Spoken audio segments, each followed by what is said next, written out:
10 années de deuil, silencieux brisé par la fille d'une domestique.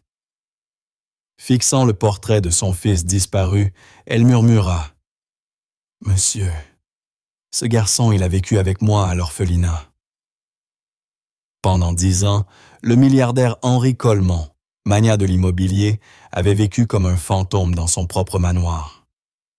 Sa fortune immense n'était qu'une armure creuse contre un chagrin qui le consumait. C'était l'anniversaire d'une perte qui avait volé le rire de ses couloirs. Son fils Étienne n'était plus qu'un souvenir, un petit garçon de 4 ans. Au sourire éclatant immortalisé sur la toile au-dessus de la cheminée. Une lumière depuis longtemps éteinte. Puis un bruit vint rompre l'étouffante immobilité. La fille de la nouvelle employée, un enfant dans un lieu où les enfants rappelaient trop la douleur, se tenait là. Elle ne regardait pas l'homme puissant et brisé, mais le tableau figé, les yeux écarquillés. Et d'un murmure, elle fendit la pierre de son cœur. « Monsieur, ce garçon, il a vécu avec moi à l'orphelinat. » Un portrait oublié détenait la clé d'une décennie de silence. Henri Colmont croyait son fils perdu à jamais, mais la fille de sa nouvelle domestique portait un secret caché dans le regard peint. Le grand hall du manoir de Chêne-Gris, sur la côte normande, baignait dans un silence épais. Seul résonnait au loin le tic-tac d'une horloge comtoise comptant les secondes d'une vie à moitié vécue. Henri se tenait devant la massive cheminée de pierre calcaire. Un fantôme dans sa propre demeure. C'était l'anniversaire 10 ans. 10 ans depuis que le rire avait quitté ses murs. 10 ans depuis qu'Étienne, son fils, s'était volatilisé dans un parc ensoleillé. Henri était un homme qui dominait le littoral. Son nom gravé sur les façades d'immeubles et les grands projets de la Côte d'Azur. Il était riche puissant et entièrement détruit. Sa richesse était une armure, mais son deuil, un cancer. Son regard, comme toujours, se fixa sur le portrait. Au-dessus du manteau, un enfant de 4, empeint quelques semaines avant sa disparition. Le garçon avait les cheveux sombres et sérieux de son père, mais les yeux clairs et curieux de sa mère. Il souriait tenant, dans sa petite main, un voilier en bois.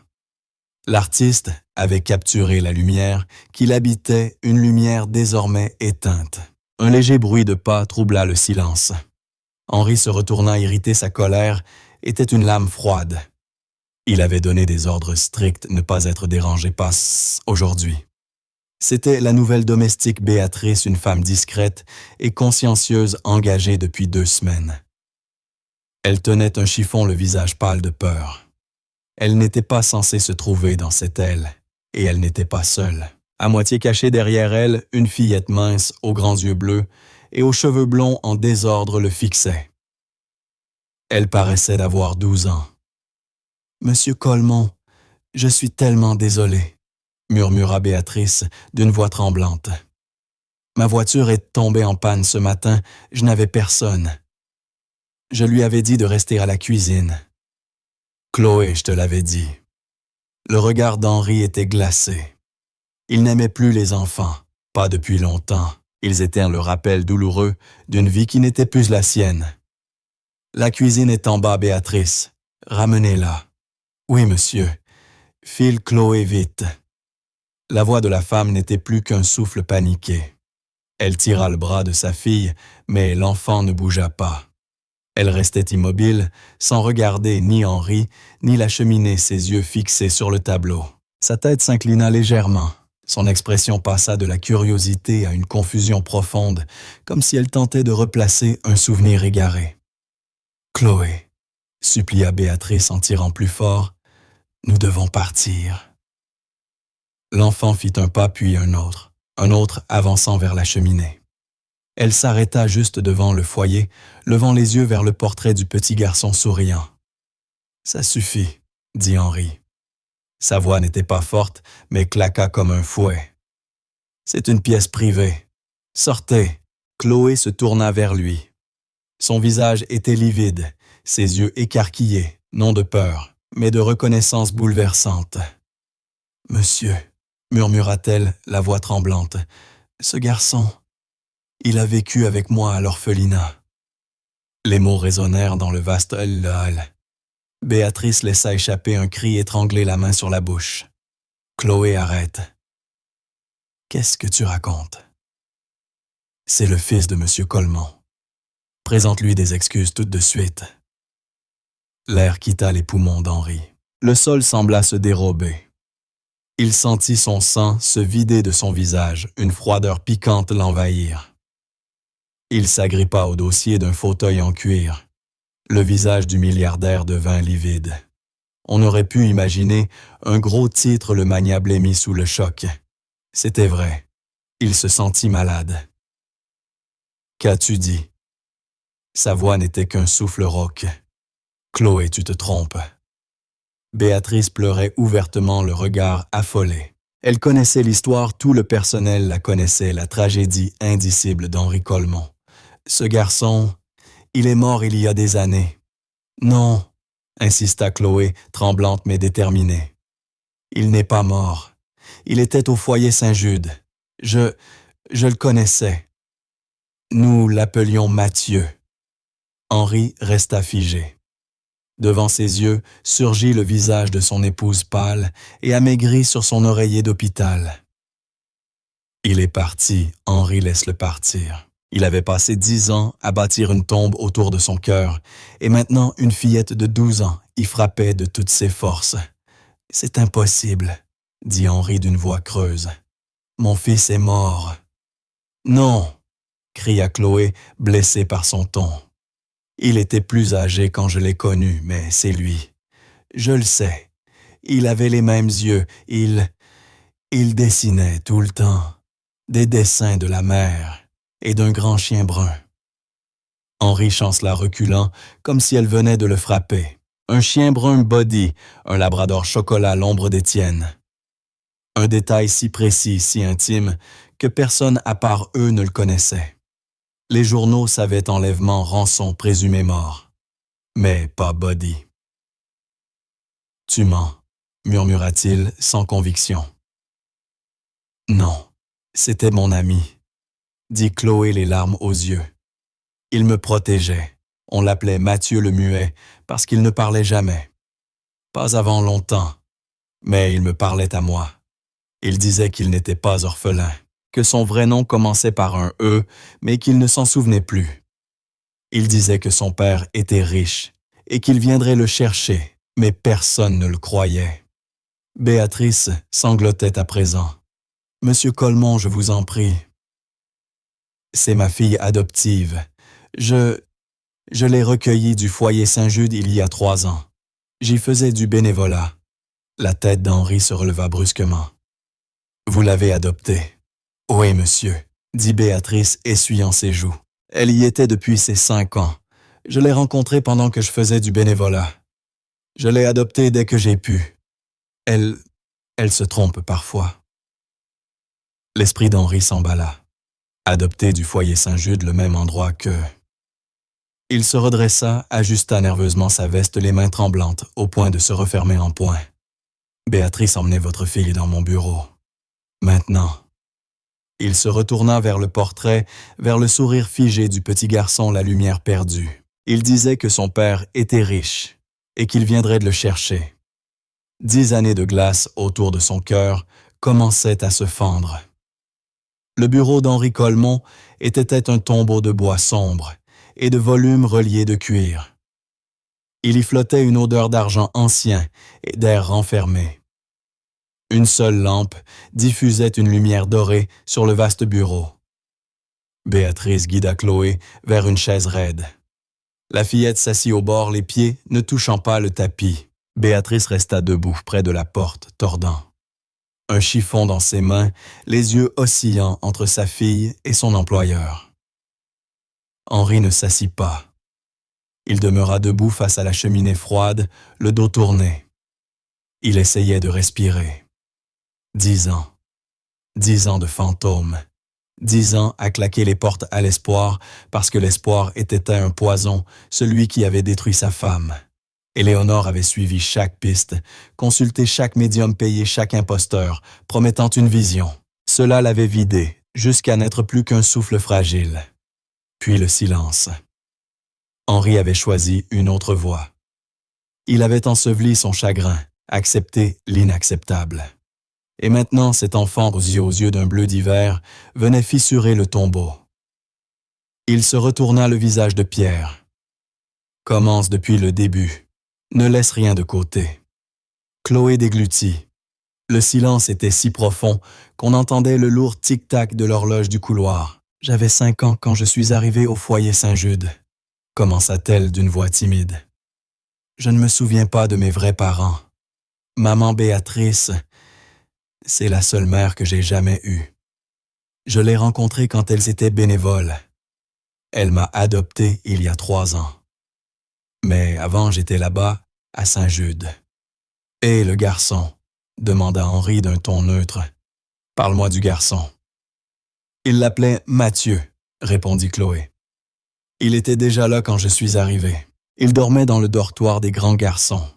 Il devait avoir 9 ou 10 ans. Il était très calme. Les sœurs l'appelaient Mathieu le Muet, parce qu'il ne parlait pas. Pas pendant très longtemps. » Le cœur d'Henri battait à tout rompre.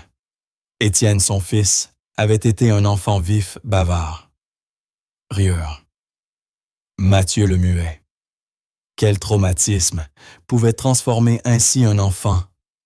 Il restait souvent assis près de la fenêtre dans la salle de jeu. Continua Chloé, le regard perdu dans le souvenir. Il dessinait. Tout le temps. Sur des bousses de papier, sur des serviettes, une fois même sur le mur, et sœur Agnès était furieuse. Mais il dessinait bien. Il faisait des maisons de grandes maisons. Et la mer. Le souffle d'Henri se coupa. La maison au bord de la mer. Et il dessinait des chiens, ajouta Chloé d'une voix plus basse. Un grand chien brun. Il me l'a dit. Quand il a recommencé à parler, il me l'a raconté. Quoi? Demanda Henri, la voix soudain tranchante. Qu'est-ce qu'il t'a dit? Demanda Henri, la gorge serrée. Il m'a dit que son chien lui manquait, répondit Chloé d'une voix douce. Il a dit qu'il s'appelait Buddy. Béatrice laissa échapper un petit sanglot et porta la main à sa bouche. Henri sentit ses genoux fléchir. Buddy. C'était vrai. Un détail si minuscule, si intime.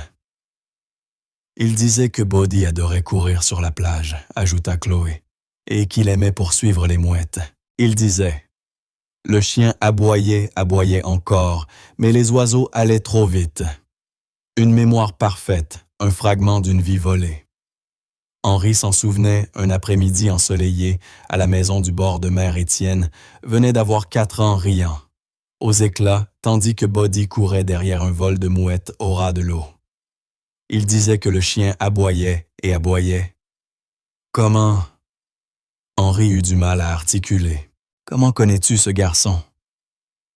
Mathieu, dit simplement Chloé, c'est le garçon du tableau.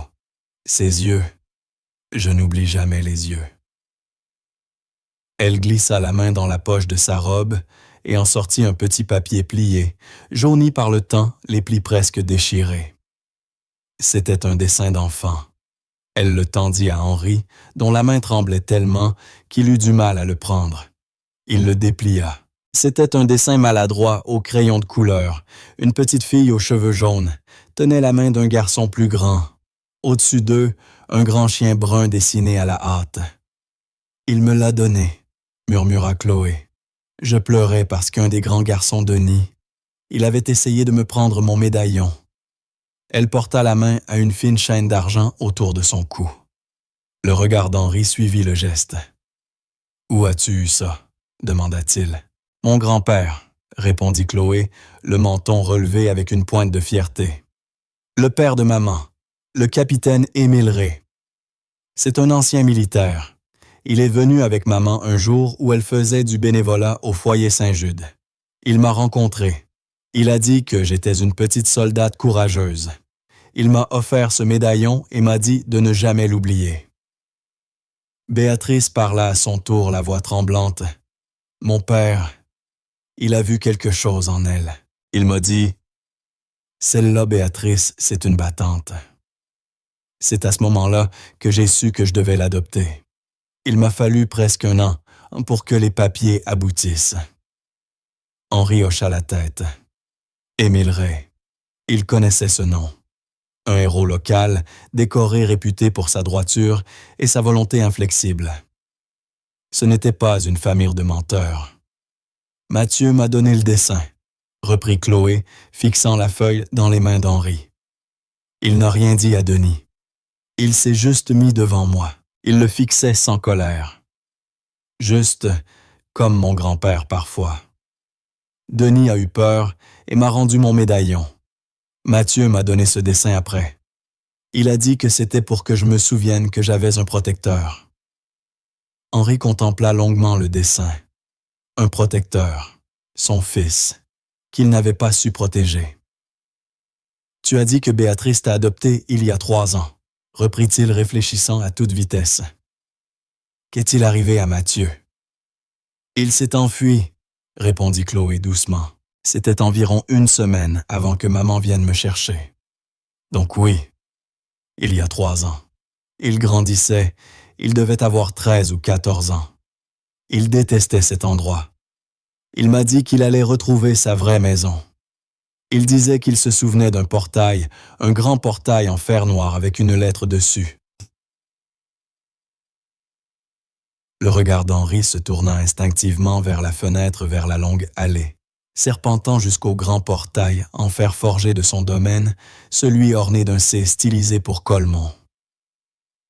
Il m'a dit qu'il allait retrouver son père, poursuivit Chloé, les larmes aux yeux.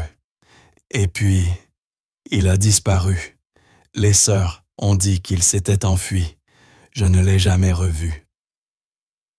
Henri sentit une colère monter en lui, si puissante qu'elle faillit le faire vaciller. Colère contre les ravisseurs, contre la police, contre le monde, et contre cet orphelinat. Le foyer Saint-Jude, dit-il d'une voix basse et menaçante, où se trouve-t-il? Il était déjà en train de se diriger vers son bureau, attrapant son téléphone.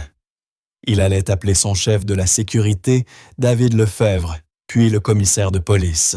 « Monsieur », balbutia Béatrice, la voix tremblante, « il n'existe plus. » Henri s'arrêta le téléphone à la main. Chloé regarda le sol. « Vous ne pouvez pas y aller, monsieur. C'est fini. »« Fini », gronda Henri. « Que veux-tu dire par fini? »« Il a brûlé, » murmura Chloé. 1 semaine après que Mathieu se soit enfui. C'était un grand incendie. Tout a disparu. Les dossiers, les chambres, tout. C'est pour ça que maman est venue me chercher si vite. Le département devait déplacer tous les enfants. Elle a déposé les papiers d'adoption juste à temps. La pièce retomba dans un silence absolu, mais ce n'était plus le silence du chagrin, c'était celui d'une conspiration. Un garçon qui en savait trop s'enfuit. 1 semaine plus tard, tout l'orphelinat, tous les registres, toutes les preuves de son existence partent en cendres. Ce n'était pas une tragédie, c'était un effacement. Henri regarda Chloé. Ce n'était plus seulement la fille d'une domestique. C'était le seul lien vivant avec son fils. « Béatrice, » dit Henri d'une voix froide et nette, « vous et votre fille ne retournerez pas au quartier du personnel. Vous emménagerez dans l'ailesse des invités ce soir. » Les yeux de Béatrice s'écarquillèrent. « Monsieur, je ne comprends pas. »« Vous n'êtes plus mon employeur, » balbutia-t-elle. Henri regarda Chloé et le dessin usé qu'elle serrait encore dans sa main. « Vous êtes sous ma protection, et toi, » dit-il en s'adressant à Chloé. « Tu vas m'aider à retrouver mon fils. » L'ordre était absolu. Béatrice ne put que hocher la tête, la main serrant l'épaule de sa fille. « Monsieur Colmont, vous n'y êtes pas obligé, » commença-t-elle. « Ce n'est pas une demande, Béatrice. C'est une nécessité. » La voix d'Henri coupa net sa protestation plate et implacable. « Si ce que dit votre fille est vrai, et je commence à le croire, alors elle est c'est la seule personne vivante qui puisse identifier mon fils. Cela fait d'elle une cible. » La couleur quitta le visage de Béatrice. Elle n'y avait pas pensé. Henri vit la menace un fil détaché dans une conspiration vieille de 10 ans. Une cible, murmura Béatrice en rapprochant Chloé contre elle. L'incendie, demanda Henri, l'esprit tournant comme une froide machine. Racontez-moi cet incendie. C'était dans les informations, répondit Béatrice en cherchant ses souvenirs. Ils ont dit que c'était un accident, de vieux câblages. C'était le bâtiment principal, les bureaux administratifs. C'est arrivé très tard dans la nuit. Les bureaux, monsieur, pas les dortoirs. Chloé secoua la tête. Non, monsieur, nous étions en sécurité, mais sœur Agnès, la supérieure, elle pleurait le lendemain. Elle répétait. C'est tout parti. 30 ans d'histoire. Les dossiers, tout est parti. C'est à ce moment-là qu'ils ont dû déplacer tous les enfants. C'était le chaos. Henri acquiesça lentement. Un incendie chirurgical, un accident, qui détruisait commodément uniquement les preuves. Ce n'était pas un accident, c'était un message. « Il faut que je parle à ton père », dit-il à Béatrice. « Le capitaine Ray, vit-il avec vous? »« Oui, monsieur, dans notre appartement. Il est à la retraite. Il ne fait pas facilement confiance aux gens, monsieur, surtout pas aux gens riches. »« Parfait, » répondit Henri, un bref sourire dur passant sur ses lèvres. « Un homme qui ne fait pas confiance facilement est exactement ce dont j'ai besoin maintenant. » Il se dirigea vers son bureau, l'esprit déjà décidé. Le brouillard du deuil se consumait remplacé par le feu blanc et aigu de la détermination. Béatrice emmenait Chloé à la cuisine. « Ma gouvernante, Madame Desvaux, vous servira à manger. Je veux que mon chef de la sécurité, David Lefebvre, vienne vous voir là-bas. Il vous montrera l'aile Est. Vous ne parlerez de rien à aucun membre du personnel. Vous ne répondrez à aucune question. Votre poste de femme de ménage est terminé. Compris? » Terrifiée, mais voyant la résolution de fer dans ses yeux, Béatrice hocha la tête. « Oui, monsieur. » Elle commença à conduire Chloé vers la porte, mais la voix d'Henri les arrêta. « Chloé, » dit-il. La fillette se tourna. Henri fit le tour du bureau et s'agenouilla, avec maladresse, un geste inhabituel. Il n'avait pas été à la hauteur d'un enfant depuis une décennie. L'espoir qui montait en lui était si nouveau qu'il en était douloureux. « Tu as été très courageuse aujourd'hui, » dit-il d'une voix rauque. « Je n'ai fait que dire la vérité, monsieur, » murmura Chloé. « Papy dit que la vérité est un bouclier. » Henri la fixa. « La vérité est un bouclier. C'est un homme sage. J'ai besoin que tu sois courageuse encore un peu. Je vais demander à David de te parler. Tu dois tout lui dire, tout ce que tu m'as dit. Chaque détail sur Mathieu. Tu peux le faire. » Chloé serra son médaillon et hocha la tête. « Vous le retrouverez. » La question si simple et si pure frappa Henri plus fort que n'importe quelle négociation commerciale. Il se releva le visage durci en une masque de détermination.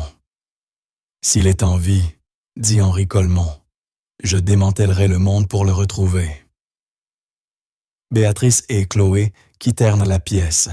La lourde porte claqua derrière elles. Henri resta seul dans le bureau, longuement la main posée sur le combiné. Il regarda le portrait. Le garçon souriant. « Étienne Mathieu, tu l'as protégé, » murmura-t-il en regardant la toile. « Maintenant je vais la protéger et je te retrouverai. Je le jure sur la tombe de ta mère, je te retrouverai. » Il prit la ligne sécurisée de son bureau et appuya sur un bouton. « David libère mon agenda pour le reste du mois. Non, je me fiche du contrat à Dubaï. Annule-le. J'ai une affaire au manoir, une affaire privée. Je veux que vous déplaciez la nouvelle femme de ménage, Béatrice et sa fille Chloé, dans l'aile Est. Ce sont mes invités personnels. Placez 2 hommes sur cette aile. Personne n'entre ni ne sort sans mon autorisation. Oui, David, je suis sérieux. » Il fit une pause, les yeux rivés sur le portrait. « Et donnez-moi tout. Et je veux tout sur l'incendie du foyer Saint-Jude. Il y a 3 ans, le rapport de police. la déclaration d'assurance, l'enquête de l'inspecteur des services d'incendie départemental et qui était propriétaire du bâtiment. Puis il appuya sur un autre bouton. Envoyez une voiture pour le capitaine Émile Ray. Dites-lui que c'est au sujet de sa petite fille. Dites-lui que c'est urgent. La cuisine du manoir était plus vaste que leur appartement, un espace immense de métal de marbre et de marmites de cuivre suspendues. « Monsieur Colmont a été très clair, » dit Madame Desvaux, la fidèle intendante, en posant 2 assiettes de rôti de bœuf sur l'îlot de marbre. « Il a dit que vous deviez être traités comme des invités. » Pour Béatrice, cela ressemblait à un festin. « Madame Desvaux, commença-t-elle tordant nerveusement ses mains. « Je ne sais pas ce qu'il se passe, et ce n'est pas à moi de le savoir, » répondit calmement la gouvernante. « Et ce n'est pas à vous de poser des questions. Mangez. Vous avez toutes deux l'air d'avoir vu un fantôme. » Chloé, jusque-là silencieuse, leva les yeux. « Peut-être qu'on en a vu un, » murmura-t-elle. Avant que Madame Desvaux ne puisse répondre, un homme entra. Il portait un costume sombre, le regard acéré tout en retenue et en calme dangereux. « Je m'appelle David Lefebvre. Je suis le chef de la sécurité de M. Colmont. Si vous voulez bien me suivre, je vais vous conduire à votre suite. »« Mon père arrive, » dit Béatrice d'une voix tremblante. « Oui, une voiture a été envoyée pour lui. Il sera conduit au bureau pour rencontrer M. Colmont. Je vais vous emmener à l'aile est. C'est l'endroit le plus sûr de la maison. » Le plus sûr. Le mot resta suspendu dans l'air froid et lourd. La suite de l'aile était un autre monde comparé au quartier du personnel, un salon avec cheminée et 2 grandes chambres à encombre. Chloé s'approcha de la fenêtre. Elle donnait sur un vaste jardin plongé dans l'obscurité. « Maman, j'ai peur, » dit-elle. Béatrice la rejoignit d'un bond et la serra fort. « Ça va aller, ma chérie. Nous sommes en sécurité. Monsieur Colmont veut seulement retrouver son fils. Tu as bien agi. » David resta près de la porte. « Un homme est posté dans le couloir pour assurer votre protection. Je vous prie de ne pas quitter la suite. Vos repas vous seront apportés ici. » Béatrice hocha la tête, le visage livide. « C'est comme une prison. »« C'est une pièce sécurisée, madame, » répondit David. « Monsieur Colmont pense que la mémoire de votre fille vous rend toutes deux très précieuses et très vulnérables. Bonne soirée. » Il referma la porte et elles entendirent le déclic doux, mais définitif, de la serrure. Dans le bureau, Henri Colmont faisait face au capitaine Émile Ray. L'homme dans la soixantaine avancée était mince, buriné droit comme une lame, avec des yeux bleus d'acier qui ne connaissaient pas la peur. La fortune ne l'impressionnait pas. « Ma fille est dans votre maison, » dit-il d'une voix ferme. « Elle m'a appelé en pleurant. Vous avez mis des gardes devant sa porte. Je n'aime pas qu'on retienne ma famille. »« Capitaine Ray, merci d'être venu. Asseyez-vous. Je préfère rester debout. » « Elles ne sont pas retenues, » répondit Henri. « Elles sont protégées. »« Protégées de quoi, de vous? Vous les riches, vous croyez pouvoir acheter les gens, les déplacer comme des pions. »« Cela n'a rien à voir avec mon argent, » dit Henri d'une voix basse. « Cela concerne mon fils.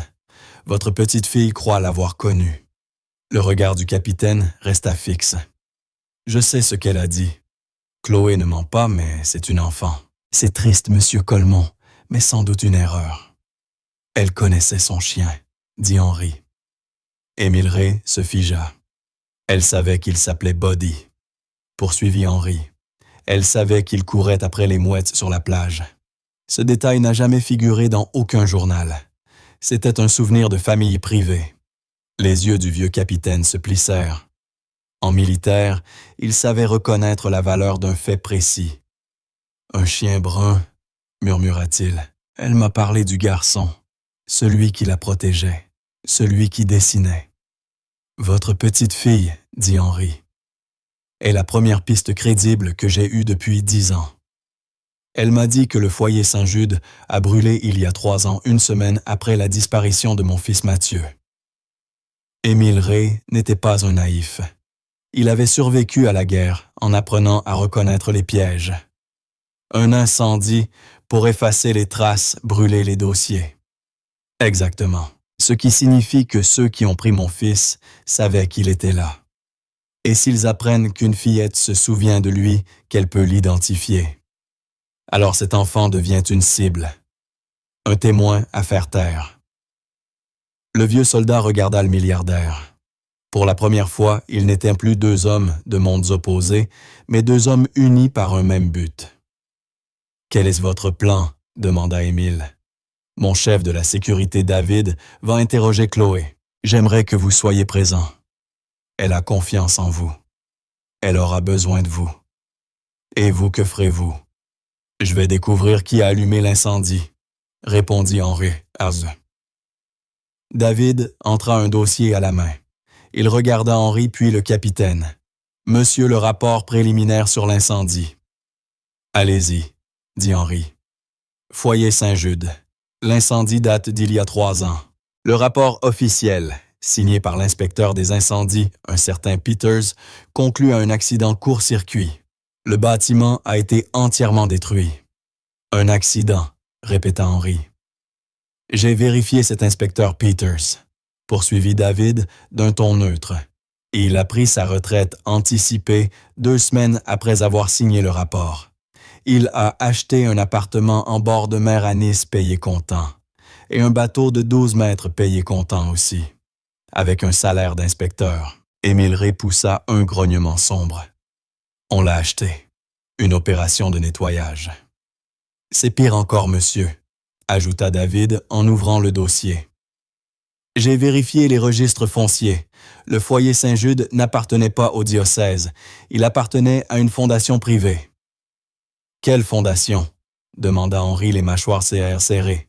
« Elle s'appelait Fondation du Verchêne, » dit David en regardant son supérieur. « Une œuvre caritative en apparence.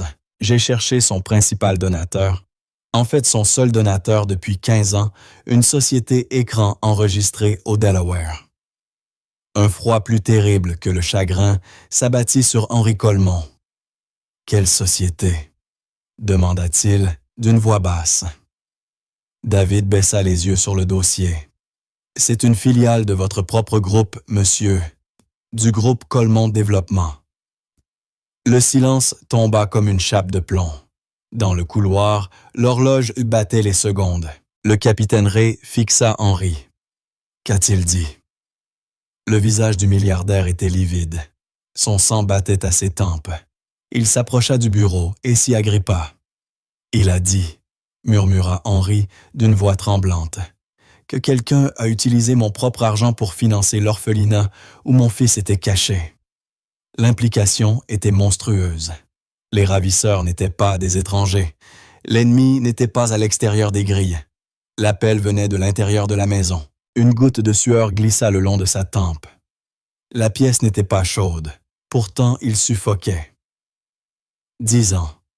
Pendant 10 ans, il avait payé pour que son propre fils reste introuvable. La trahison était si profonde qu'elle en devenait paralysante. Le capitaine Ray rompit le silence.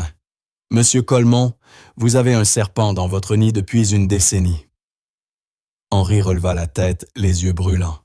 « Un serpent, » répéta-t-il. « Oui, et je vais lui trancher la tête. » Il frappa sur l'interphone. « David, maintenant !» David entra le visage fermé. Il savait déjà ce que signifiait le dossier. « Qui ?» demanda Henri, la voix à peine audible mais lourde d'une menace mortelle. « Qui, dans ma société, a autorisé la fondation du Verchêne? Qui a signé les chèques? »« Monsieur, c'est une filiale, » répondit David, le téléphone en main. « Elle est gérée par le service des comptes caritatifs sous la supervision de... »« Ne me dis pas qui supervise, » rugit Henri, perdant enfin tout contrôle. « Je veux le nom de celui qui a créé le compte, le nom de celui qui a validé les paiements. Réveille tous les comptables et tous les avocats de cette ville s'il le faut. Je veux ce nom sur mon bureau dans 1 heure. »« Oui, monsieur, » dit David en se dirigeant vers la porte. « Attendez, » fit le capitaine Ray. Davy et Henri se tournèrent vers lui. « Vous abordez cela comme un homme d'affaires, » dit le capitaine. « Vous cherchez l'argent, c'est bien, mais vous oubliez le cœur, la fillette. » La colère d'Henri s'apaisa remplacée par la lucidité froide du stratège. « Que voulez-vous dire? C'est la seule à l'avoir vue. Qu'était cette vie à l'orphelinat? Qui dirigeait, qui venait les visiter? Ce sont ces détails-là qui vous mèneront à votre garçon. » Henri acquiesça. Le vieil homme avait raison. « David, tu restes avec moi sur la piste financière. Envoie 2 de tes meilleurs hommes, ceux en qui tu aurais confiance pour ta vie, à l'aile Est. Qu'ils parlent à Chloé. »« Et vous, dit-il en se tournant vers Ray. Soyez dans la pièce. Elle a confiance en vous. Elle aura besoin de vous. » Émile Ray hocha la tête. « J'y vais tout de suite. »« Non, dit Henri. Attendez les hommes de David. Personne ne se déplace seul dans cette maison tant que je n'aurai pas découvert qui est l'ennemi. » Dans l'aile, et le silence était lourd. Chloé était-elle assise par terre, les genoux contre la poitrine. Béatrice tournait en rond près de la cheminée éteinte. « Papy !» cria Chloé en courant vers le capitaine Ray, s'accrochant à sa taille. Il la serra fort. « Béatrice, tout va bien. Nous avons peur, papa, » murmura-t-elle. « Je sais, mais vous êtes en sécurité ici. » Derrière lui se tenaient 2 hommes en costume sombre, impassibles. « Ces messieurs sont là pour poser quelques questions à Chloé, » expliqua Ray en la guidant vers le canapé. « Ils travaillent pour M. Coleman. Je serai juste à côté de toi. Il suffit de leur raconter ce dont tu te souviens. » L'un des hommes, Robert, s'assit face à Chloé, tandis que l'autre restait près de la porte. Robert avait un visage bienveillant, mais des yeux qui voyaient tout. « Chloé, commença-t-il doucement, nous voulons simplement parler du foyer Saint-Jude. De ton ami Mathieu. D'accord, d'accord, répondit-elle. Tu as dit que sœur Agnès était la supérieure. Peux-tu me la décrire? » Chloé réfléchit. Elle était très vieille, toute ridée. Elle n'était pas méchante, mais elle avait peur, je m'en souviens. « Peur ?» demanda le capitaine. « Peur de quoi? »« Des visiteurs, » répondit Chloé. Le stylo de Robert s'arrêta net. « Quel visiteur, Chloé? »« Ils ne venaient pas pour nous. Ils venaient pour sœur Agnès.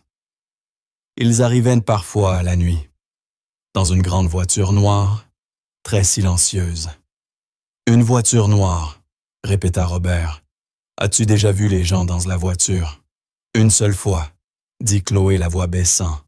« J'avais mal au ventre. J'étais à l'infirmerie au rez-de-chaussée. Je regardais par la fenêtre.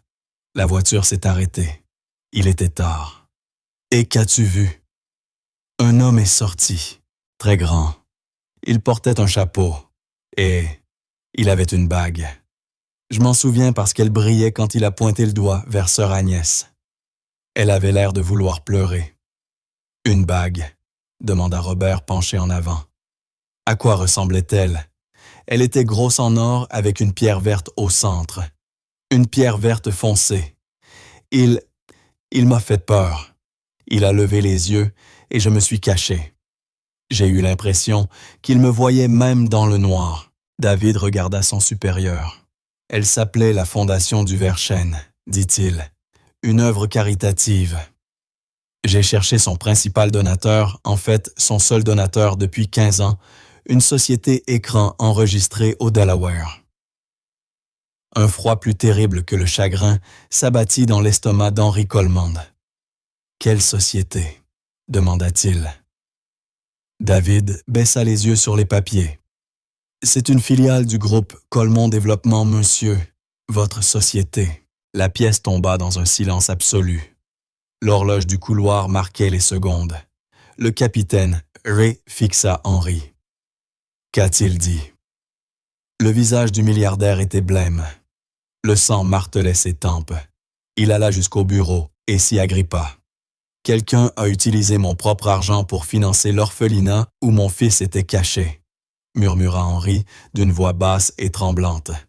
L'implication était monstrueuse. Les ravisseurs n'étaient pas des étrangers. Les notes y n'étaient pas au-delà des grilles, l'appel venait de l'intérieur de la maison. Une goutte de sueur coula sur la tempe d'Henri. La pièce n'était pas chaude, et pourtant il suffoquait. 10 ans durant, il avait payé pour que son propre fils demeure introuvable. La trahison était si profonde qu'elle en devenait paralysante. Le capitaine Ray prit la parole le premier. « Monsieur Coleman, vous avez eu un vipère dans votre nid pendant une décennie. » Henri releva les yeux brûlants. « Une vipère, » répéta-t-il. « Oui, et je vais lui trancher la tête. » Il frappa l'interphone. « David, maintenant. » David entra le visage fermé. Il avait compris le poids du dossier. « Qui ?» susurra Henri. La voix basse, mais emplie d'un couperet. « Qui, dans ma société, a autorisé la fondation du Verchêne, qui a signé les chèques? » « Monsieur, c'est une filiale, » répondit David, le téléphone à la main. « Elle dépend du service des comptes caritatifs, supervisé par... Ne me dis pas qui la supervise, » tonna Henri, perdant son contrôle. « Je veux le nom de celui qui a créé le compte, le nom de celui qui a approuvé les paiements. Peu m'importe si tu dois réveiller tous les comptables et avocats de la ville, je veux ce nom sur mon bureau dans 1 heure. »« Oui, monsieur, » dit David en quittant la pièce. « Attendez, » intervint Ray. David et Henri se tournèrent vers lui. « Vous raisonnez comme un homme d'affaires, » dit le vieux soldat. « Vous cherchez l'argent, c'est bien, mais vous oubliez le cœur de l'affaire La Fillette. » La colère d'Henri se dissipa remplacée par la froide clarté d'un stratège. « Que voulez-vous dire ?» demanda-t-il. « C'est la seule qui l'ait vue. Quelle était la vie là-bas, qui tenait l'orphelinat, qui venait? Ce sont ces détails qui vous mèneront à votre garçon. » Henri acquiesça. Le vieil homme avait raison. « David, tu es avec moi pour l'enquête financière. Envoie 2 de tes meilleurs hommes, ceux en qui tu confierais ta vie à l'ailette. Qu'ils parlent à Chloé. Et vous, capitaine, soyez dans la pièce, elle vous fait confiance. » Ray hocha la tête. « J'y vais. »« Non, » dit Henri. « Attendez les hommes de David. Personne ne bouge seul dans cette maison tant que l'ennemi n'est pas identifié. » Dans l'aile, et le silence pesait. Chloé était assise sur le tapis, genoux serrés contre la poitrine. Béatrice faisait les 100 pas près de la cheminée froide. « Papy !» s'écria Chloé en courant vers le capitaine Ray, se jetant dans ses bras. Il la serra contre lui. « Béatrice, ça va ?» demanda-t-il. « On a peur, papa, » murmura la femme. « Je sais, mais vous êtes en sécurité ici. » Derrière eux, 2 hommes en costume sombre demeuraient immobiles. « Ces messieurs vont poser quelques questions à Chloé, » expliqua Ray en la guidant vers le canapé. « Ils travaillent pour Monsieur Coleman. Je serai juste là à côté. Raconte-leur ce dont tu te souviens. » L'un des hommes Robert s'assit en face de la fillette. L'autre resta près de la porte. Robert avait un visage aimable, mais des yeux qui n'avaient rien manqué. « Chloé, » dit-il doucement, « nous voulons parler du foyer Saint-Jude, de ton ami Mathieu. Est-ce que tu veux bien? »« D'accord, » répondit-elle. « Tu as dit que sœur Agnès était la supérieure. Peux-tu la décrire? » Chloé réfléchit. Elle était très vieille et toute ridée. Elle n'était pas méchante, mais elle avait peur. Je m'en souviens. « Peur ?» demanda Ray. « Peur de quoi? »« Des visiteurs, » répondit la fillette. Le stylo de Robert s'immobilisa. « Quel visiteur? » insista-t-il. « Il ne venait pas pour nous, » dit Chloé en secouant la tête. « Il venait pour sœur Agnès. Elles arrivaient parfois la nuit, dans une grande voiture noire, très silencieuse. »« Tu as déjà vu les gens sortir de la voiture? » demanda Robert. « Une seule fois, » dit Chloé, la voix diminuant. « J'avais mal au ventre. J'étais à l'infirmerie au rez-de-chaussée. Je regardais par la fenêtre. La voiture est arrivée. Il était tard. Et qu'as-tu vu? Un homme est sorti, très grand, Il portait un chapeau et il avait une bague. Je m'en souviens parce qu'elle brillait quand il a pointé le doigt vers sœur Agnès. Elle avait l'air sur le point de pleurer. « Une bague ?» demanda Robert penché en avant. « À quoi ressemblait-elle » ? « Elle était grosse en or avec une pierre verte au centre, » dit Chloé. « Une pierre vert foncé. Il m'a fait peur. Il a levé les yeux et je me suis caché. J'ai eu l'impression qu'il me voyait même dans l'obscurité. » La ligne privée sur son bureau vibra. Air Paulin. Son cœur battit la chamade. Le serpent appelait. Il vérifiait le piège. Henri laissa sonner. Une fois, deux fois. Il prit une profonde inspiration qui le secoua. Il ferma les yeux, invoqua le fantôme de son deuil et s'en servit comme d'un bouclier. Il décrocha. « Richard, » dit-il, d'une voix rauque lourde d'épuisement, une performance parfaite. « Henri, merci mon Dieu, » répondit la voix de Richard Paulin, lisse mielleuse. « Une sympathie de théâtre. Je voulais juste prendre de tes nouvelles. Une journée difficile, je sais. Je ne savais pas si je devais appeler. » « Menteur, tu pêches. Ça va, Richard, » marmonna Henri. « Encore une année de plus, tu sais. » « Je sais. » Un silence. « Écoute, je suis content de t'avoir eu. Bob Henderson m'a dit que tu avais annulé le voyage à Dubaï. Tout va bien. Tu n'es pas malade, j'espère. » Voilà la meçon. Il savait qu'Henri avait changé ses habitudes. Henri força un long soupir las. « Je suis juste fatigué, Richard. Fatigué de tout. Je n'en ai plus la force. Pas aujourd'hui. » Une autre pause, pendant que Richard jaugeait. La réponse semblait plausible. « Bien sûr, » dit Richard, la fausse sollicitude dégoulinant de sa voix. « Je comprends parfaitement. C'est pour cela que j'appelle pour quoi ne pas que je passe. On boira un verre, juste nous deux. Pour Éléonore, pour le garçon. » La main d'Henri se resserra sur le combiné. « Viens. » pensa-t-il. Il voulait voir la maison, savoir ce qui avait changé, mais il dit trop vite non. Il adoucit le ton. « Non, Richard, j'apprécie, mais je vais me coucher.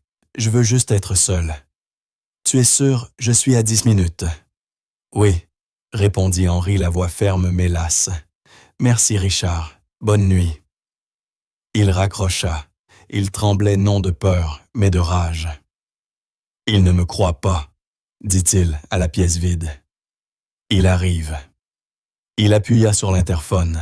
« David, il est en route. »« Laissez-le venir, monsieur, » répondit David, calme et froid. Les hommes postés à l'aile sont déguisés en personnel d'entretien. Il ne verra rien, mais la ronde périphérique est active. Nous le suivrons à la sortie. Joue ton rôle, sois le veuf éploré. Dans l'aile, le capitaine Émile Ray se tourna vers sa fille, et sa petite fille le visage grave. Béatrice, cette fillette, n'est pas qu'une témoin. C'est une combattante. Elle vient de tirer le premier coup. Maintenant, il faut lui donner le reste de ses munitions. Il s'assit à côté de Chloé sur le canapé. « Chloé, tu as bien répondu aux hommes tout à l'heure, mais... Je veux que tu penses maintenant pas aux choses effrayantes. Pense à Mathieu. » « Je pense, papy. Je sais, mais réfléchis mieux. Tu te souviens des détails. Tu as dit qu'il dessinait de la mer. Est-ce qu'il a dit où? » Chloé fronça les sourcils. Il disait la maison sur l'eau. Il disait que sa maman l'aimait. Il disait qu'il y avait des chaises blanches sur la véranda et un oiseau. « Un oiseau ?» demanda Ray. « Un oiseau en bois sur un mât. Il tournait dans le vent. Un oiseau blanc. Il disait que c'était son père qui l'avait mis là. Il disait qu'il le voyait depuis sa fenêtre. Il disait que ça le rendait en sécurité. » Les yeux d'Émile s'ouvrirent. « Béatrice, est-ce que M. Colmont a une maison au bord de la mer? »« Je crois, papa. C'est dans les dossiers. Il faut dire à M. Colmont, » dit-elle. « C'est un renseignement concret. » Chloé poussa un hoquet et porta la main à son médaillon. « Qu'y a-t-il, Chloé? » demanda Béatrice. Le nom, murmura la fillette. Je me souviens d'autre chose. Mathieu, il n'était pas seulement Mathieu. Il m'a dit que son nom était Mathieu. Étienne. Il m'a dit pourquoi. Ses yeux s'emplirent d'une peur ancienne. Pourquoi, chérie? À cause de l'homme à la bague, dit Chloé en tremblant. Mathieu se cachait sous un lit. L'homme criait après sœur Agnès. Il l'appelait oncle. Il lui a dit « Tu l'appelleras Mathieu. Étienne est mort et enterré. Tu comprends. » Et sœur Agnès, elle a pleuré et a dit « Oui. » Émile Ray ferma les yeux. La pièce du puzzle était en place. « Il faut prévenir M. Coleman. »« Non, » répliqua Ray. « Les téléphones peuvent être écoutés. Je demanderai au garde. Il transmettra le message. Restez ici. Fermez la porte à clé derrière moi. » En bas, la sonnerie d'entrée résonna dans le grand vestibule. Madame Desvaux, le visage blême, alla ouvrir. Henri se tenait dans l'ombre profonde de l'escalier principal, le cœur aussi froid qu'une pierre. La lourde porte en chêne s'ouvrit. Richard Paulin se tenait sur le seuil, un sourire triste aux lèvres, une bouteille de whisky de qualité à la main. « Richard, monsieur, » balbutia Madame Desvaux. « Monsieur, Coleman a dit qu'il prenait sa retraite. »« Ne raconte pas de bêtises, Desvaux, » répondit Richard en entrant tout en scrutant la salle. « Il a besoin de sa famille pour une soirée comme celle-ci. » Il avança dans le hall. C'était silencieux, trop silencieux. « Henri, » appela-t-il. Henri sortit de l'ombre, le visage figé, dans une expression de deuil absolu. « Richard, je t'ai dit que je voulais être seul. »« Et je te dis non, tu ne le seras pas, » dit Richard, en avançant posant la main sur l'épaule d'Henri. Henri dut puiser toute sa volonté pour ne pas tressaillir. « On prendra un verre. À eux, à Éléonore, à Étienne. » Les yeux de Richard balayaient les couloirs à l'affût du moindre détail. Il ne vit rien d'anormal. « Très bien, » murmura Henri d'une voix brisée. Il se dirigea vers l'étude. Un verre seulement. Sur le chemin, Richard jeta un coup d'œil vers l'ailée. « L'endroit semble mort ce soir, » dit-il, sans cérémonie. « Ils ont donné congé au personnel. »« Quelque chose comme ça, » répondit Henri en poussant la porte du bureau. « C'est bien d'être seul, mais pas trop seul, » ajouta Richard en entrant derrière lui. Henri se dirigea vers les carafes en cristal. « Tu as apporté la tienne. »« Toujours le meilleur, » dit Richard en posant la bouteille sur le vaste bureau d'Henri. Son regard s'attarda alors sur le petit dessin plié au crayon. Le cœur d'Henri s'arrêta, il l'avait laissé traîner, une erreur stupide négligente. Richard tendit la main pour le saisir. « Qu'est-ce que c'est un gribouillage d'enfant? »« Ne touche pas, » cracha Henri. Le mot fut trop sec. Richard s'immobilisa la main en suspens au-dessus du papier. Il tourna lentement la tête. Son masque de politesse avait disparu. Il regarda Henri. Celui-ci comprit son erreur. Il ferma les yeux, feignit une vague de douleur. « Ce n'est qu'une vieille chose, là, un des dessins d'Étienne. Je l'ai trouvé dans une boîte aujourd'hui. S'il te plaît, Richard, laisse ça. » Les yeux de Richard se plissèrent. Il examina le dessin, une petite fille blonde, un garçon plus grand, un grand chien brun. Il ne se rappelait pas qu'Étienne connaissait des filles blondes. « Bien sûr, » dit Richard, lentement retirant la main. Il força un sourire, mais ses yeux étaient froids. « Père, bien sûr. Mes excuses. Un vieux souvenir. » Il savait. Il ne savait pas tout, mais il sentit que quelque chose clochait. Il sut que ce dessin était une contradiction. Il sut que Henri mentait. Le serpent était dans la pièce, et il s'était agité. L'air était devenu lourd. Le sourire de Richard se fissura. « Un vieux souvenir », répéta-t-il. Il marcha vers la cheminée et son regard se posa sur le portrait d'Étienne. C'était un beau garçon, Henri. Tellement semblable à Éléonore. C'est une bénédiction qu'elle ne soit pas là pour voir cela. Son commentaire, une provocation délibérée, cherchait à tester le deuil d'Henri.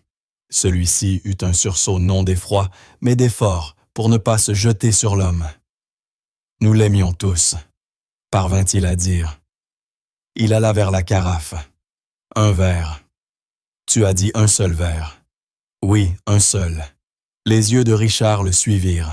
« Je m'inquiète pour toi. » Henri annulé ce voyage à Dubaï isolé et maintenant retrouvé de vieux dessins. Il marqua une pause. « Tu es sûr que ce n'est pas récent? » Ça a l'air neuf. Le crayon est frais. Le sang d'Henri se glaça. Il était père, pas détective. « C'était dans une boîte, » répondit-il d'une voix plate. « Parmi d'autres affaires, je m'en fiche. » Il versa 2 verres de whisky, la main tremblante, laissant la tremblante se montrer. Il devait jouer le rôle du veuf brisé. Il tendit un verre à Richard. Leurs doigts faillirent se frôler. La main de Richard, chaude, portait la bague à pierre verte. « À Éléonore », dit Richard en levant son verre. « Et à Étienne, puisse-t-il enfin reposer en paix. » Henri ne put parler, ne put boire. Il porta le verre aux lèvres. Le whisky lui sembla un poison. Il le reposa intact. « Je n'y arrive pas, » murmura-t-il se détournant. « Je suis désolé, Richard, tu ferais mieux d'y aller. Je ne suis pas de bonne compagnie ce soir. » Richard l'observa, le verre intact, la main qui tremble, l'agonie visible. Il soupira d'un air las. « Tu as raison, je suis désolé. » Il posa son verre à côté du dessin sur le bureau. « J'ai insisté, je vais m'en aller. »« Merci, » dit Henri sans le regarder. « Repose-toi, » dit Richard doucement, puis il se dirigea vers la porte. Il fit une pause. « Au fait, j'ai entendu dire que tu avais engagé une nouvelle femme de ménage. Béatrice, non, elle se débrouille comment? » La tête d'Henri se redressa comme frappée. La question n'était pas anodine. C'était une balle de tireur d'élite. Richard savait pour Béatrice. Il reliait les indices, la nouvelle domestique, l'annulation du voyage, le vieux dessin retrouvé. Le visage de Richard redevenait la politesse feinte d'un interrogateur. « Elle se débrouille bien, » répondit Henri la voix raide. « Juste une femme de ménage. J'ai entendu dire qu'elle avait une fille, une petite blonde d'environ 12 ans, je crois. Étonnant que tu acceptes un enfant dans la maison après tout. » Sa remarque glissa. Il savait tout, ou croyait tout savoir. « Elle reste en cuisine, » répliqua Henri, la voix durcie. « Un cas d'urgence, sa voiture est tombée en panne. »« Une urgence, » répéta Richard, son sourire disparu. Ses yeux devinrent durs polis, mais durs comme de l'acier poli. « Tu as toujours été trop complaisant, Henri. »« Bonne nuit, » dit-il en ouvrant la porte. Elle se referma. Henri resta figé. La porte d'entrée s'ouvrit puis se referma. Richard était parti. D'un mouvement brusque, Henri se rua vers l'interphone. « David, » appela-t-il. « Il sait pour la fillette. Il est en route. Je veux qu'on le suive. Je veux savoir où il va, qui il contacte, tout. » « L'équipe est en place, » dit David d'une voix glaciale. « Monsieur, » ajouta-t-il, « un message de l'aile et d'Émile Ray. C'est urgent. »« Quoi donc? » Le garçon Mathieu. Il a dit à Chloé que son nom complet était Mathieu Étienne. Et il a parlé de l'homme à la bague. Il a ordonné à sœur Agnès de l'appeler Mathieu parce qu'Étienne Colmont était mort. Henri agrippa le bord du bureau. « Oncle, et il y a autre chose, » reprit David. « Un lieu, la maison de plage. La maison de plage. » Chloé se souvient d'un oiseau en bois blanc qui tournait au vent. Il disait qu'il le voyait depuis sa chambre. Le regard d'Henri alla d'un cadre à l'autre, jusqu'à la photo accrochée au mur, la maison du bord de mer, et sur l'angle de la véranda, une mouette en bois blanche, une girouette. « Il est là, » murmura Henri. « Mon fils n'est pas qu'un fantôme. Il est là. » La voix de David intervint tendue. Richard est en mouvement. Sa voiture prend la direction du sud vers la côte. Non, dit Henri, l'esprit déjà en alerte. L'incendie de l'orphelinat, c'était un nettoyage. Mathieu s'est enfui avant le feu. Richard ne sait pas où il est allé. Il ne le sait toujours pas. Il ne va pas à la maison de plage. Il va trouver l'autre personne qui connaît la vérité. Qui? Demanda David.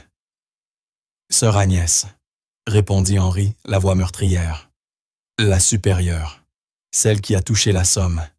Richard va la faire taire avant que nous la retrouvions. Il se leva, déjà attrapa les clés de sa voiture. David, trouve-moi cette religieuse. Je me fiche de ce que cela coûte. Trouve-la avant lui. Monsieur, je vais m'en occuper. Moi, je vais à la maison de plage. Je veux voir cet oiseau blanc de mes propres yeux. Vous ne pouvez pas y aller seul, protesta David. Non, rugit Henri. Toi, tu prends la religieuse. Moi, je prends la maison. On en finit ce soir. Il quitta l'étude, passa devant le portrait du garçon souriant. Pour la première fois en 10 ans, Henri Colmont n'était plus un fantôme. Il était un père, et il partait en guerre. Dans l'aile, et Chloé se tenait à la fenêtre et regardait le jardin sombre. « Est-ce que j'ai bien fait papy ?» demanda-t-elle, la petite voix pleine d'inquiétude. Émile Ray s'avança et posa sa main large et burinée sur son épaule. On pouvait entendre, au loin, le grondement furieux du moteur de la voiture d'Henri qui s'éloignait sur l'allée. « Chloé, » dit-il, la voix grave et rassurante. « La vérité n'est pas seulement un bouclier. Parfois, c'est une épée. » Il regarda sa file et sa petite file brave. « Tu n'as pas seulement dit la vérité, » ajouta le vieux capitaine. « Tu as chargé les canons. » La nuit était noire. La maison silencieuse avait vu son silence rompu. La chasse commençait. Le rugissement furieux de la voiture de sport d'Agnès déchira la banlieue tranquille. Il roulait trop vite, sans se soucier des conséquences. Son esprit était une lame nette et affûté par la colère. 10 ans de brouillard venaient de se consumer. 10 ans de deuil poli et engourdi avaient laissé place à une certitude blanche et brûlante. « Oncle », le mot résonnait dans sa tête. « Étienne, c'est mort. » Ils l'ont appelé Mathieu. Ils n'avaient pas seulement enlevé un enfant, ils avaient brisé une famille. Ils avaient laissé sa sœur mourir de chagrin tout en connaissant la vérité. La trahison était si profonde qu'Henri crut en suffoquer. Son téléphone vibra dans le tableau de bord. Il appuya sur le haut-parleur. David, on l'a localisé. « Oui, monsieur », répondit David, la voix grave. Richard file vers l'est sur la route ancienne, en direction de la frontière du comté. Il se dirige vers la religieuse. Sœur Agnès. Oui. Après l'incendie, on l'a relogée à la retraite Sainte-Catherine, un foyer pour personnes âgées. Le chèque de Richard a payé son installation.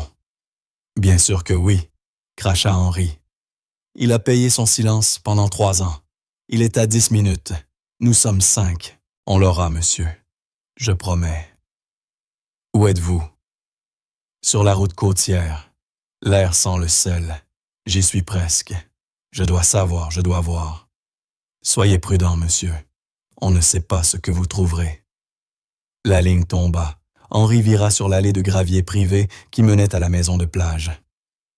Il n'avait pas pris cette route depuis 10 ans. Les herbes avaient poussé le portail, était rouillé. Il s'arrêta. La maison se découpait, sombre contre l'océan, éclairée par la lune. Il en sortit. Le seul bruit était le fracas des vagues et le crissement d'une girouette qui tournait au vent. Il leva les yeux. À l'angle de la véranda, comme Chloé l'avait décrit, se dressait une mouette en bois blanche. Ses ailes étaient déployées et elle tournait dans la brise salée. Il avait dit qu'il la voyait depuis sa chambre. Le cœur d'Henri se gonfla jusqu'à lui faire mal. Il courut vers la véranda, chercha la vieille clef sur son trousseau. Elle s'obstina dans la serrure. Il donna son épaule contre la porte. « Étienne !» cria-t-il en enfonçant la porte.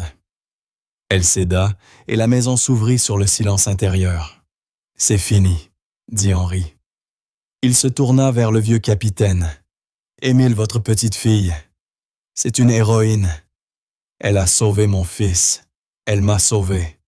Je lui dois une dette que je ne pourrai jamais rembourser. » « Vous ne lui devez rien, monsieur Coleman, » répondit Émile Ray d'une voix ferme. « Elle a fait ce qui était juste. La vérité est un bouclier. »« Elle l'est, » acquiesça Henri. Il posa alors les yeux sur Chloé. « Chloé, tu es la personne la plus courageuse que j'ai jamais rencontrée. Je veux créer pour toi une fondation, une bourse d'études. Tu pourras devenir ce que tu veux, médecin, avocate, ce que ton cœur choisira. C'est à toi. » Chloé regarda son grand-père qui hocha la tête. « Merci, monsieur, » dit-elle timidement. « Je crois que je sais ce que je veux faire. »« Et qu'est-ce donc ?» demanda Henri. « Je veux retrouver des gens, » répondit-elle, ses yeux bleus, pleins de certitude. « Comme vous avez retrouvé Étienne. Je veux retrouver ceux qui sont perdus. » Henri sentit un vrai sourire naître sur ses lèvres. « Alors tu les retrouveras. » Étienne, resté silencieux, jusque-là se tourna vers elle. « Tu étais la petite fille blonde, celle au médaillon. » Chloé rougit et acquiesça. « Tu m'avais dit que je n'étais pas un orphelin, » murmura Étienne, une nouvelle mémoire affleurant. « Tu m'as cru quand personne d'autre ne me croyait. »« Je me souvenais de tes yeux, » dit-elle doucement. Henri se leva. Il leva les yeux vers le portrait au-dessus de la cheminée, puis regarda le garçon vivant à ses côtés. « Cette maison a été un tombeau pendant 10 ans, » dit-il. Il se tourna vers Béatrice. « Votre emploi de domestique est bien sûr terminé, mais j'ai besoin d'un intendant. Quelqu'un de confiance, quelqu'un pour m'aider à redonner vie à cet endroit. Le salaire sera conséquent. Il y a sur le domaine une maison de 5 chambres. Elle sera à vous, si vous et votre famille acceptez de rester. » Béatrice regarda son père les yeux pleins de larmes. Le capitaine Ray observa Henri Coleman. Il vit un homme transformé, un père enfin revenu à la vie.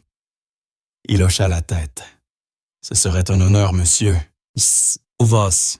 Plus tard cet après-midi-là, Henri et Étienne se tenaient sur la grande terrasse dominant les jardins. C'était la première fois qu'ils se retrouvaient seuls.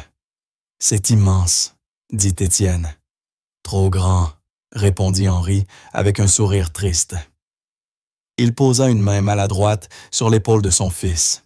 « Étienne, je suis désolé. J'ai cessé de chercher. J'ai abandonné. » Le garçon leva les yeux vers cet homme puissant et étrange qui était son père. « Mais tu m'as retrouvé. »« Non, mon fils, » répondit Henri, la voix serrée. Il regarda le jardin où Chloé et Émile marchaient ensemble. « C'est elle qui t'a retrouvé. Elle nous a tous retrouvés. » Un portrait oublié avait détenu la clé. Mais c'est la vérité d'un enfant, une mémoire, refusant d'être enterré, qui avait ouvert la porte. Le deuil n'était plus qu'une cicatrice. Pour la première fois en 10 ans, la maison n'était plus silencieuse. Et Henri Coleman n'était plus seul. Et c'est ainsi que notre histoire s'achève, un mystère de 10 ans, résolu par le témoignage le plus innocent. J'espère que ce voyage vous aura offert un moment de calme, suspendu une dérive douce dans le monde du « et si ». Où étiez-vous pendant qu'Henri Coleman retrouvait son fils? En voiture, en promenade ou blotti sous une couverture? Partagez-le en commentaire, je lis chaque mot et vos retours nous aident à faire toujours mieux.